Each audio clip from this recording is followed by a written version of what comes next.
Hi, welcome to the Market Alert for Tuesday, the 28th of January 2020. So the market's in turmoil, corona chaos sparks carnage in crude credit and the yield curve. More on that in just a moment.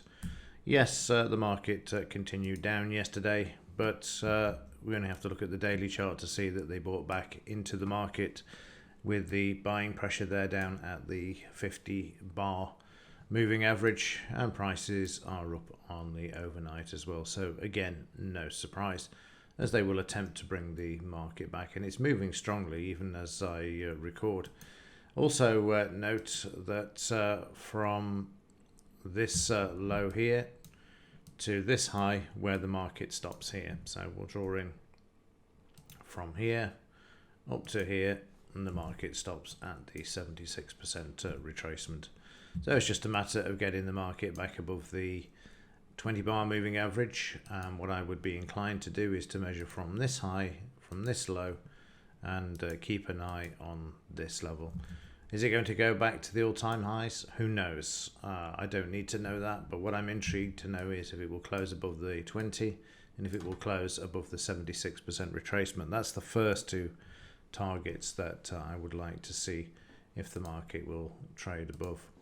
So yesterday, all of the carnage happening in the pre-market session around 9 a.m. Just 8:30ish, I think actually. Let's have a look. 8:40, heading towards 9 a.m. and the market just moved all the way down, and then you can see this beautiful little spike there as they tested the market, and this, as we move over, was the basis for this low where we see the market bought back once more, and then off we go. The usual pattern there, as we've seen many times before. Again, if we go from here, from this low to this high, you can see the 76% there.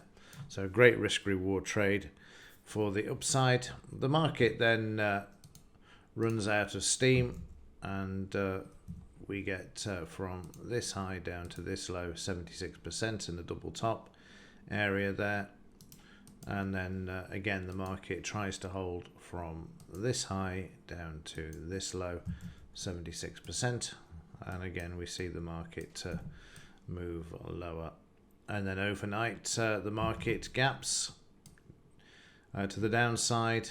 And interestingly enough, just a quick look at this, from this high to this low takes you to 76% as well.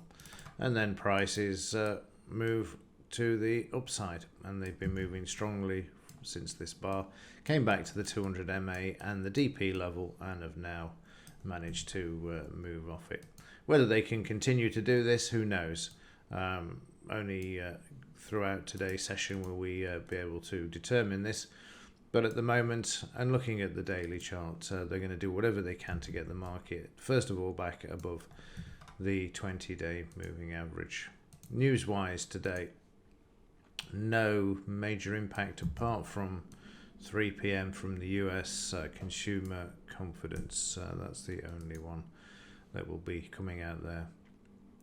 And one other thing, actually, just to add to this, if I'll just scroll down to here, I noticed this article too. Morgan Stanley, the correction has begun, but the Fed will keep it to 5%.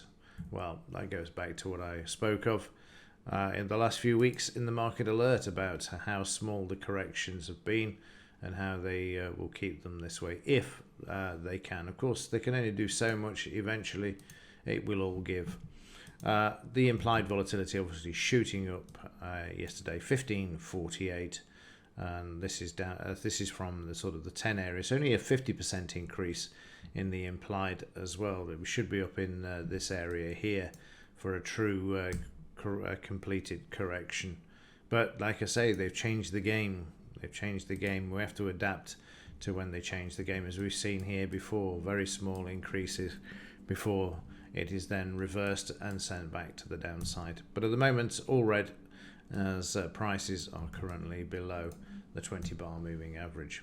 Also, the yield came in for a hammering yesterday as well. This is 0.06 for yesterday, heading back towards the inversion of red. So again, we'll keep an eye on this also. Meanwhile, in Bitcoin, this trading above the 200 MA for a very long time as prices move to the upside. It's way back in October since Bitcoin managed to close above the 200 MA. This is in response to what was happening in the stock market yesterday. For some unknown reason, it's seen as an alternative safe haven, a bit like digital gold, I suppose, in this regard.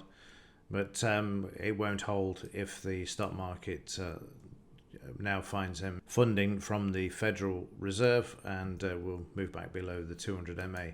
Same in the 4 hour, you can see there we've got this double top across here and down on the overnight at the moment.